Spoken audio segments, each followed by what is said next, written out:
रामकृष्ण आणि मित्रांनो, सर्वांना जय भीम, जय शिवराय. मित्रांनो, माननीय प्रकाशजी आंबेडकर साहेबांनी मनोज जरांगे पाटलांना पत्र लिहिलं आहे.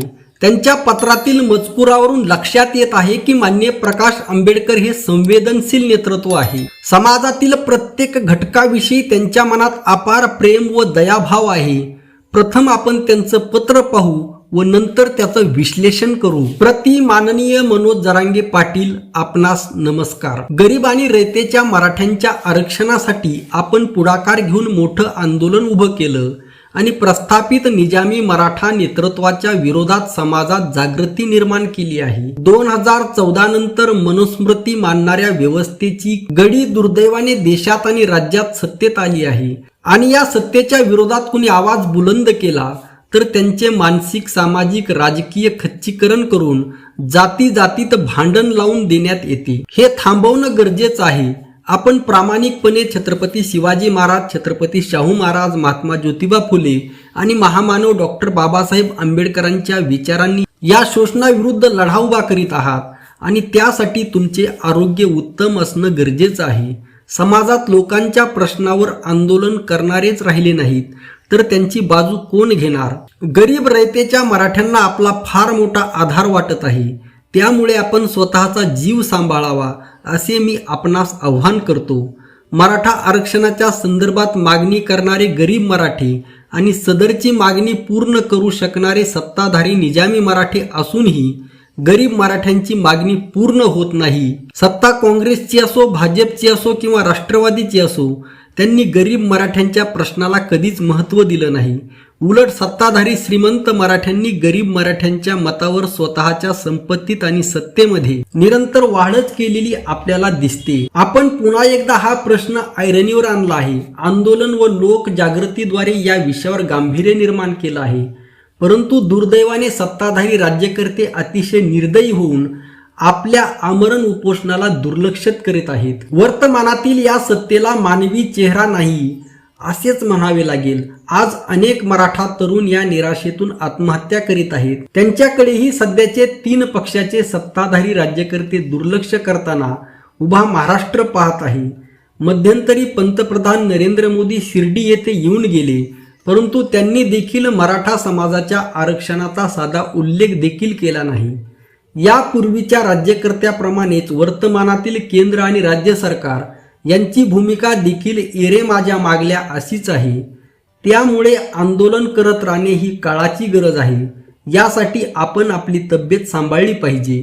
आपण पाणी सुद्धा घेत नाही ही चांगली गोष्ट नाही. आपण किमान नारळाचं पाणी तरी घ्यावं.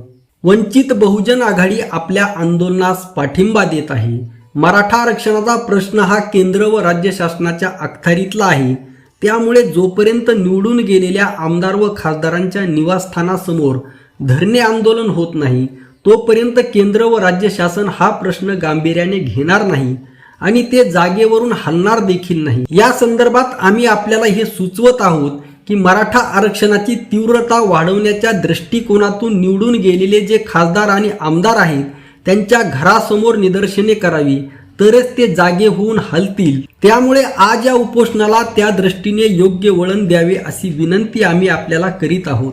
या अकार्यक्षम सरकारच्या विरोधात आपला जीव धोक्यात न घालता येत्या निवडणुकीत याच सरकारमधील किंवा सर्वच पक्षामधील आमदार, खासदार, मंत्री यांना सत्तेतून खाली कसं उतरवता येईल यासाठी रस्त्यावर उतरून आंदोलन करणं आवश्यक आहे.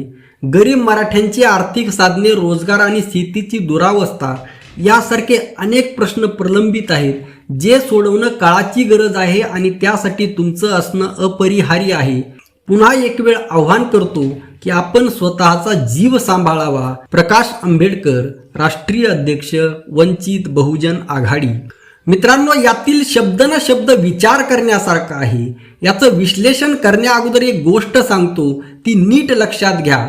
माननीय प्रकाश आंबेडकर साहेबांचं रयतेवर किती प्रेम आहे हे यातील प्रत्येक शब्दावरून दिसून येत आहे.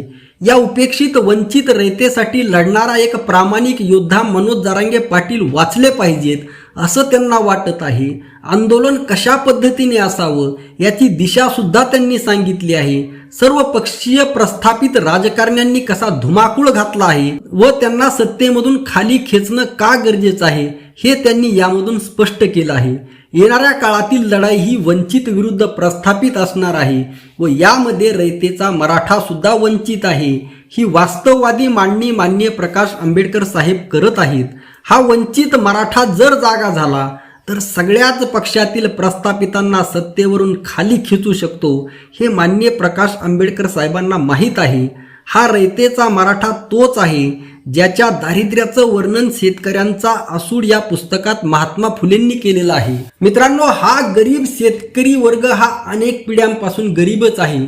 सरसकट सर्व मराठे जमीनदार नव्हते.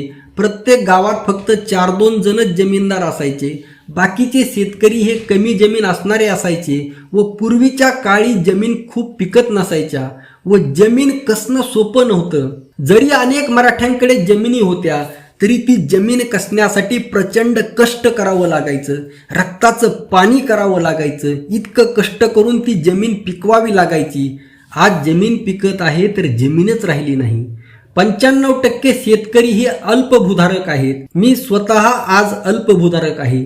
ज्या शेतीमध्ये वर्षभर 2 वेळचं पोटभर जेवण सुद्धा मिळणं अवघड झालेलं आहे. शेतीसाठी प्रचंड खर्च करावा लागत आहे आणि त्या तुलनेत आज उत्पन्न घटलं आहे. थोडंफार उत्पन्न आलं तरी त्याला भाव नाही. याच मध्ये दरम्यानच्या काळात मुलींचे प्रमाण कमी झाल्यामुळे अनेक शेतकऱ्यांच्या मुलांची लग्ने रखडली आहेत.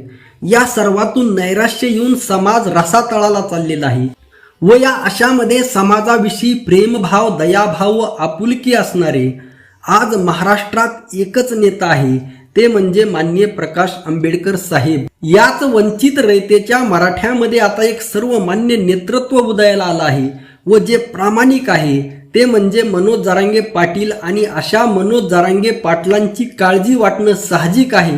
अशी प्रामाणिक व मनातून काळजी माननीय प्रकाश आंबेडकर साहेब करत आहेत. त्याबद्दल वंचित रयतेच्या मराठ्यांचा एक घटक म्हणून मी या व्हिडिओच्या माध्यमातून त्यांचे कोटी कोटी आभार व्यक्त करत आहे. हळूहळू हा रयतेचा मराठा जागा होऊन माननीय प्रकाशजी आंबेडकर साहेबांचं नेतृत्व स्वीकारेल यामध्ये माझ्या मनात कसलीही शंका नाही. मित्रांनो, राजकारणामध्ये सर्वच जातीमध्ये विभागणी होत असते. तशी विभागणी जरी झाली तशी या रयतेच्या मराठ्यातील एक घटक माननीय प्रकाश आंबेडकर साहेबांसोबत येईल व तो घटक वंचित बहुजन आघाडीला सत्तेमध्ये आणल्याशिवाय राहणार नाही. बी पॉझिटिव्ह. माननीय प्रकाश आंबेडकर साहेबांसारखा पॉझिटिव्ह विचार करायला शिका. आजच्या पुरतं एवढंच. प्रत्येकाने चॅनलला लाईक व सबस्क्राईब करा. प्रत्येकाने कमेंट करा. कमेंटमध्ये किमान जय भीम जय शिवराय एवढं लिहा. रामकृष्ण हरी. जय जगद्गुरू. जय शिवराय. जय भीम.